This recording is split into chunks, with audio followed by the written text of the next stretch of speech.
Stories that matter. The journey of life from birth to death is an extraordinary trip, sometimes filled with great joy and excitement, but at other times filled with pain, sorrow, and disappointment. Stories That Matter shares both extremes with you. Sometimes our stories will make you feel very happy, but the journey of life is not all happiness. Other times, the journey of life will make you feel sad, for all of us have experienced both extremes. Stories That Matter will begin right after the break with a story that will touch your heart in the journey of life. Hi, I'm Doug Thompson. Welcome to Stories That Matter. My special guest today, Braiden Sunshine. Braiden, what I've said many times, the Lord just sort of makes things happen. And this is one of those cases here. I was out of the office and came back, and your mom and you were just getting back in the motorhome and left. And when I came into the office, why, there was some music playing. And it was playing loud, which means Glenda really likes it. And so I came back in, I said, "Who's that guy singing?" And she said, "Well, that's Braiden Sunshine." And I said, "Well, who's he?" And because he's got a fantastic voice. And she said, "That's a young man that just left." And I said, "You mean that kid that just left with his mom? That's him singing?" And she said, "Yeah." So I went out to catch him, and you guys were already on the road. But your mom, being the good agent that she is, had left a phone number. So we called and caught you guys on your way to Denver, and then you guys were kind enough to turn around and come back. So now the people on this show are going to get a chance to meet Braiden Sunshine. Is that your real name? Yeah. Braiden's your real name? Yes. Okay. I knew Sunshine was. I'm just kidding. There you go. It's funny how many times I get that. I got that, and I had to show somebody my license one time. Just to prove it, huh? Yeah, it's like, I swear it's there. You are how old now? Just turned 17.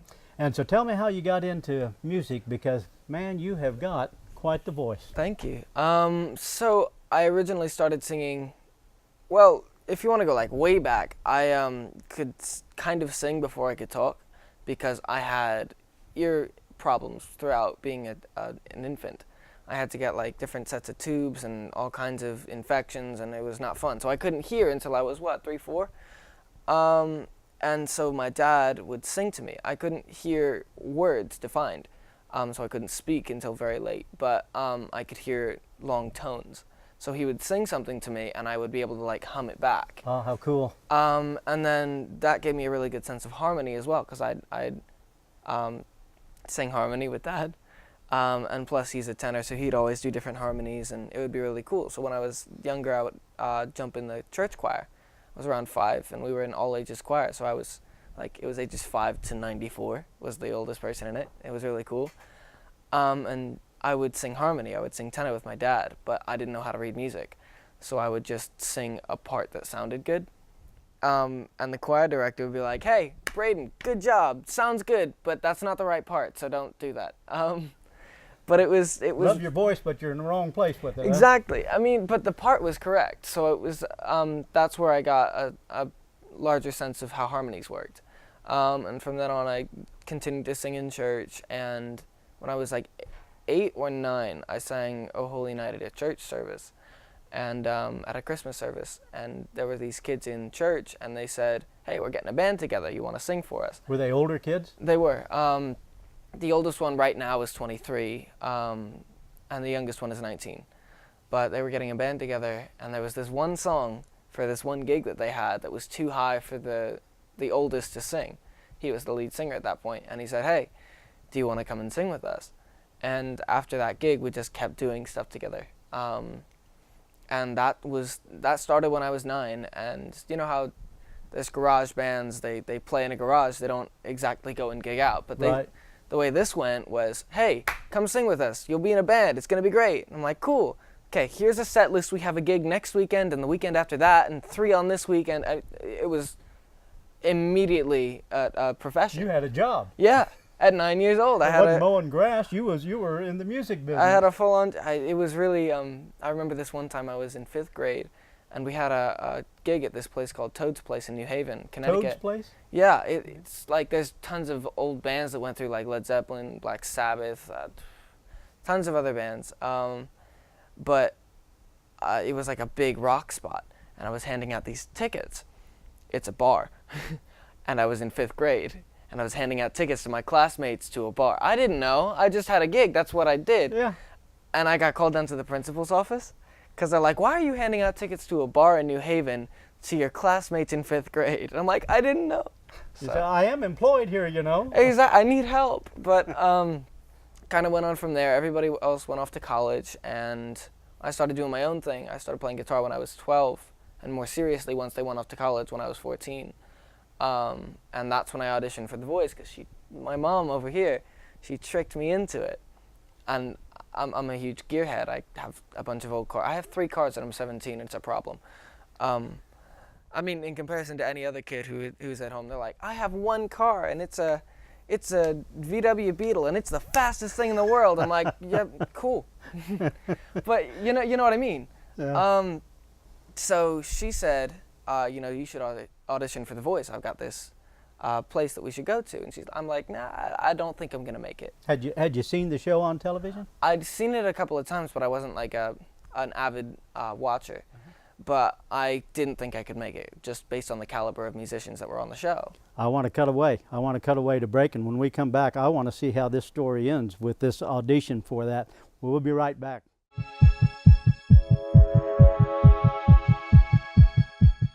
Welcome back to Stories That Matter. I'm your host, Doug Thompson, with my special guest, Braiden Sunshine. If you've missed the first part of this, Braiden and his mother stopped in here at the Auto Racing Museum because Braiden's a gearhead. He loves racing stuff, and that sort of led to a conversation, and we got some of his music, and they caught them as they were headed off for Denver and said, come back, let's do a show. And Braiden, when we just finished, you were just getting ready to tell me about your mom sort of tricked you into this audition for the Voice. Yeah. And you were familiar with the show. That's an NBC show. Exactly, yeah. Yeah. So what happened was I didn't think I could make it for the audition. She said, okay, just think about it. She comes back a couple of days later and says, hey, there's a car show in New York. And I think the International Auto Show had just passed, so I thought, oh, maybe there's like a little thing coming through. So I'm like, let's go. Let's definitely do this. She puts a guitar in the back of the car, and I'm like, okay, going to a car show, but okay. And then we get there, and it says season 8 auditions for The Voice. I'm like, that's not a car show. But we were there, so we auditioned, and they put us through all of it. They put us through to the second round of auditions, and at that point, they had to say, you're too young to do this. How many people were we talking about that were auditioning for that? For the season that I was on, there was a total of 100,000 people who auditioned. 100,000 people? Both in person and online, because you could send in a video. Yeah. Well, and how many do they take? They bring about 200, to the executive auditions, they bring 250, put them all in a hotel, which is, I think, some of my best memories from the whole thing, because it was just so much fun. And then they narrow that down to about 100. Then you go on the show for the blind auditions, and they narrow that down to 48, and that just keeps cutting and cutting until you get the one. The elimination, and then there's a winner. Yeah, I think I came, doing the math out, I think I came in 7th. 7th. So 7th or 6th. 7th out of 100,000 that had the nerve to even try, and that's pretty awesome. How old were you when that happened? I was 15. And how old did they say you had to be able to do this? 15. So you were right there. I started the audition process when I was 14, and I made the deadline by 15 days. My birthday is April 15th, and the cutoff was May 1st. So I turned 15 right before the deadline for that particular season, and I was the youngest one on the show that year, and I'm still currently the youngest one to have ever made it to the live rounds. Yeah, it's going to take somebody that's less than 15 days after turning 15 to even be able to have the chance to beat you. Well, they recently changed it to 13. Oh. But I still made it farther than anybody who's been on at my age. So. Yeah. And your performances at that time, you weren't a professional singer at that time. You were singing with the band, what you said, like the garage band, except we didn't really do garage. We went out on gigs. Well, I mean, to an extent that's true, but I also did tons of stuff. I mean, I opened for the Drifters and the Coasters, right? You opened for the Drifters? Yeah, I did. We do everything from 50s to modern music. I love the old crooner stuff personally. Oh, how cool. I have a streaming channel on Pandora of Frank Sinatra and just like leave it on. While you're mentioning some of that, if somebody wants to go and listen to some of your music, where do they do that? We'll put it up on the screen as we're talking. You can either get it on iTunes, Spotify, I think anywhere you can buy music digitally, or that particular CD we're only selling on tour. And then we're putting out a full album later this year, but that particular one has a first look at all the stuff that we've been up to. And it's only being sold on this particular tour, which concludes, I think, the 22nd of July. Okay, and as we're talking about this, we'll put some of this up on the screen so that people will be able to take a look at it and see. And I saw your schedule. You've got an aggressive schedule coming up for things that shows that you're going. You're on your way to Denver right now. Yeah. And you're going to reconnect with that original group that saw you when you were 8 or 9 and saw you singing Holy Night in the church. And said, hey, come on with us. And you haven't been with them a while. They've been off to college, and so you're just sort of different directions. Well, the thing with them is, I mean, we used to live in this cute little town that had like 2,500 people in it, and there was a lake in the middle of it. So we'd practice, go swim, practice some more, go swim some more. We had a rope swing, jump off the rope swing, go practice. That was our days in the summer when I was like 12. And I basically grew up with these guys. They are everything but blood brothers. I consider them family. So getting to see them is going to be amazing, not only in a musical sense, because they have gotten so much better as musicians. It's mind-blowing. But just to be able to see family again is going to be a lot of fun. And just the connection you get when on stage with another musician is like nothing else you can ever get. Not in anything that I've done personally. Sure. Because it's just, there's so much energy sometimes you feel like you can reach out and grab it out of the air. I'm with you. It's an amazing experience. And there's nonverbal communication that is so intricate. You, just by somebody's body language, just by a quick glance of an eye, you can tell exactly what they want to do and take the song in an entirely different direction. It's crazy. It's so neat, isn't it? It's so cool. It is. We get it with the racing, so I understand the age difference doesn't matter because you have racers you race against, and it's a small fraternity of people just like you with the music business. It doesn't matter if these guys are 10 years older. They have an appreciation for your ability. And the same with the racing. You'll say, I've always raced against this guy. I know what he's going to do. I know what he's going to do in this corner. And so you sort of adjust one way or the other. And you do the same thing. You see what you can just tell by their movements on stage, and you say, we'll adjust to it. That's just awesome. That's just awesome. Are you enjoying the summer because you're out on the road all the way now? It's taxing in the way that a tour is. This is my first tour that I've ever been on, but I've heard stories of people on the road, and it's always fun. Every night is a different experience, whether it be, playing to a sold-out crowd or an empty house. Everybody has to pay their dues with empty houses. That's right. But it's never boring. And a friend of mine, I was talking to him, I went to Florida on this last tour. I haven't seen him in years. I told him, it's hard work, but it's fun. He's like, better tough than fun than easy and boring. Yeah. And I think that basically sums it up perfectly, because I'd rather be completely worn out and tired at the end of a day, but have something to show for it than just, a good score on a video game. Yeah, I hear you. And you told me before we began that you wouldn't be able to do this without your mom. Oh, no, I would not be able to do this without Mom. She's helped me purchase my first equipment. The deal we have is when I buy a new guitar, she'll buy the insurance on it and the case, but I have to buy the guitar. It's your money from there. Exactly. We're going to cut away. We're going to take a break. We'll be right back.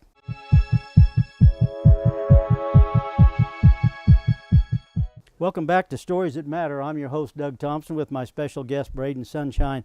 And Braiden and his mother are on tour right now. I know you're headed to Denver. You're reconnecting with some old buddies that are like family to you, and they were part of they invited you when you were 8 or 9. They heard you playing at the church in a choir, and you were singing Holy Night, and they said, hey, man, you got a voice that we could use for our band, and so now you're going to reconnect, and you guys are headed from Denver. Let's see, I think I saw, well, I got it in front of me. You have your schedule. You're headed out to Salt Lake City, Acoustic Space. That ought to be a fun spot.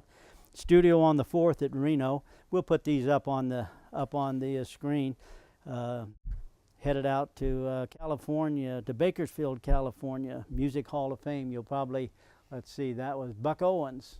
he'll be in that. That was his hometown. You know, you wouldn't know this fact here, but Bakersfield, California has a connection to the Kansas Auto Racing Museum because the state of Kansas has the most Indy 500 winners. Really? And Johnny Rutherford was one of them, and the Mears. Rick Mears grew up in Wichita. Over here in the corner, I've got Bill Mears as the dad. Got his first trophy that he won back in 1947. Moved the family out to Bakersfield, and of course they got into racing the Indy and multiple wins in that, but we claim them. Dang. I'm glad to do so. Roger Ward won the Indy 500. He was from little town of Beloit. And so just a lot of neat connections, and that's why the Lord had you stop in here, because you're a gearhead, and you and your mom driving down the road, and she said, "Look, Kansas Auto Racing Museum. Let's Actually, pull off, Mom." That was me. I know it. That would have been you. I know. We and were said, driving Mom, on my Mom, turn here. And you guys wound up here, and because of that, we're getting to meet you. The people out here are getting to meet you. And tell me about some of the music, because I know you got some songs coming out, and you got some songs that are out already. I do. A lot of stuff I've written a little while back. You're writing your own music. Yeah. And that's kind of a neat little deal too, because how do you just do that? It's, well, see, for me it's difficult because when I started in that band, I was a cover artist. We sang covers because that fit the genre that we were in. And we did like 375 gigs like that. Wow. In the couple of years that we had. And so I was strictly a cover artist at that point. But in the past couple of years, I've been trying to write my own stuff. And it's hard to be, you know, openly creative when you've been in like that weird box for so long. But it's a lot easier when you have something to write about, like a life experience. One song, the first song I ever wrote, I was in a hotel and I couldn't sleep. I had something to do at like 6 in the morning. It was 4 in the morning. I look at the clock. I'm like, okay, it's not going to go well. But I had this song in my head and it sounded like something I had already heard, so I wasn't paying it any mind. I started to fall asleep. I listened to the lyrics. I'm like, okay, I've never heard this before. So I type it into my phone. I'm like, I'm going to forget the melody and everything. So I grabbed this guitar that I was borrowing from Taylor. And like Taylor Guitars, they lent me one of their guitars for the time that I had it, and I went out in the hallway and just played it in my phone, and as it sits on that CD is as it came out. It hasn't changed at all since I wrote it. So some songs come out like that. Some songs, like one of the ones that I'm working on actually in that motorhome, is a process. I've worked on it. I've picked it up and put it down probably 10 times. And I'm still only halfway through it, but each bit is having, you know, meticulous detail put into it. I'm looking at this one, and there's 6 songs on the back. Did you write all these? I wrote all of them except for number 3, which the bass player. Do you feel in the same? band. Yeah. Yeah. But he is a lyrical and musical genius. He just got out of music composition school, and I don't know how he does it, but he weaves these intricate like jazz chords into a very, I don't know if this is the right expression, but it's a very palatable chord structure. So he puts very, very intricate things in a way that's very easy to consume for the average listener. It sounds like a normal pop song, but it's got something more to it. And a lot of people don't know what that is, but it's just something extra. And he can only do that because of his vast knowledge of music. And it's amazing to watch him work. Well, I bet it is. And the creative people, it's always fun to watch. Are you to the point now where you can listen to somebody's music, whether it's something you're working on or you're working on with a group, you know, you just sort of start playing a little bit and somebody else jumps in and they sort of change it? Are you able to listen to it now and say, man, that is so good? That could be a hit song if we can bring it on together. There's a couple of them that we've gone through. Like, I think before we cut away last time, I was talking about the executive auditions for The Voice, where they get 250 of like what they deem to be the best people who auditioned and put them in a hotel together, which is amazing. They should do that more often. But what happened was there was these little gas fireplaces outside, and we'd all get around them with a guitar. And there was this one kid, Chance Pena, said, "Hey, I've got an idea for a song. Can you help me finish it?" And it, you know, one person came in and said, "Hey, what are you doing? We're writing a song." They sat down, put their input in. By the end of an hour, we had 7 people, 8 people sitting around you know, putting their different 2 cents in, and we had like what sounded like it could be a hit song. And we put the phones in the middle, had everybody do something different. We had like 3 guitars, a couple of people on vocals, somebody on percussion. I was taking my guitar and drumming on the back of it. It just turned into this whole amazing thing in an hour. So I'd say as I've developed as a musician, I've kind of gotten that skill to say, this sounds really cool, let's definitely do something with this. So we just have to find everybody, get them together. I bet you're going to be quite the songwriter as time goes on. You're not the only talented one in the family in the music. I understand you got a sister. She's a couple years older? I do. She is 20 now. 20? Oh, no, wait, she turns 21 this year. Okay, and she goes to college at Colgate in Colgate University in upstate New York. Yeah, yeah. But she actually, I think, is going to law school after she graduates. Right now, I think she's studying anthropology. But she is an amazing soprano. Her chest voice is alto, but she's got this head voice that it's tear-jerking. She has like an operatic tone, but she can use it for anything that she wants. When you hear her sing a pop song, she puts her own twist on it. Wow. It's gorgeous. Wow. So she's going to go into law. Do you see yourself making a career out of music? I'm trying to, because I have ADD, and the way the brain works at that point is if there's something that you're not emotionally invested in, it just doesn't take precedence. Like if I have to do homework, I'm not emotionally attached to it, so I procrastinate a lot. I got it. But if there is something that I'm invested in, I hyper focus, and I'm invested in music. You are invested in music, and that's obvious. We're going to take our final break. We'll be right back.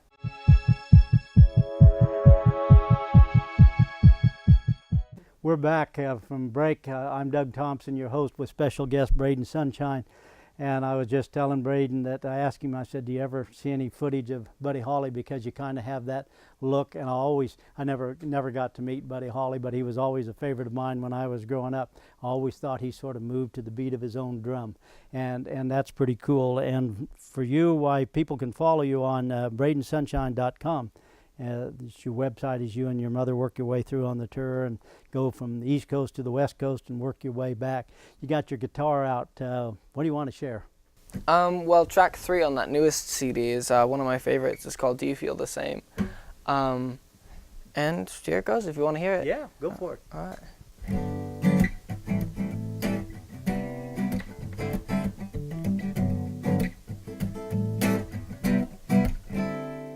Got caught in the rain today. On my way to your house, packed, say what I'd say, but everything sounds the same. Turn left and I turn right, picking up another fight. I don't know what it's all for. It's gotta be a better way to settle love this score. What do you say, let's dance? Raining outside, let's dance it. Baby, let's just dance. Let's kick off our shoes and dance. 'Cause when we move together, we can stop the rain. That moment lasts forever, and nothing has to change. And baby, I'll do no better than when you speak my name. That moment lasts forever, and it drives me insane. But girl, I'm game. Do you feel the same? And if our eyes are blind when we make it out of here, will we ever see the stars? And if I lose the path and I can't find my car, at least we'll say we got this far.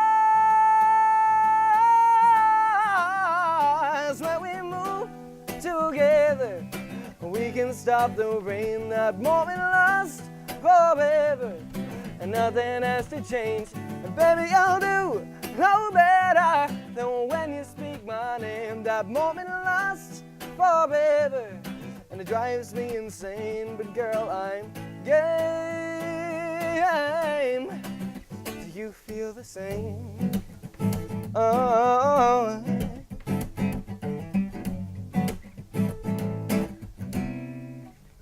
Do you feel the same? Awesome. Did you write that? I had a large hand in it, yeah. Awesome. Hope you guys have enjoyed this edition of Stories That Matter with special guest Braiden Sunshine. We're going to be anxious to follow you in your career, and the fans, of course, can follow you by going to your website, braidensunshine.com. Any other way they can connect with you? I've got tons of stuff on social media. I try and keep everything updated, especially with the tour coming up or going on. I try and keep you updated on what's going on in the bus. So we've got Instagram, Twitter, Snapchat, Facebook, and all the handles are just at Braiden Sunshine. So if you want to check that out, much appreciated. And definitely come out to a show if you can, because we got like these CDs on sale, which we're only selling at the show for this tour. So definitely come out if you can and see one. Awesome. I've really enjoyed having you on the show. Thank you so much. You take care. When we move together, we can stop the rain that won't be lost forever, and nothing has to change. And baby, I'll do no better.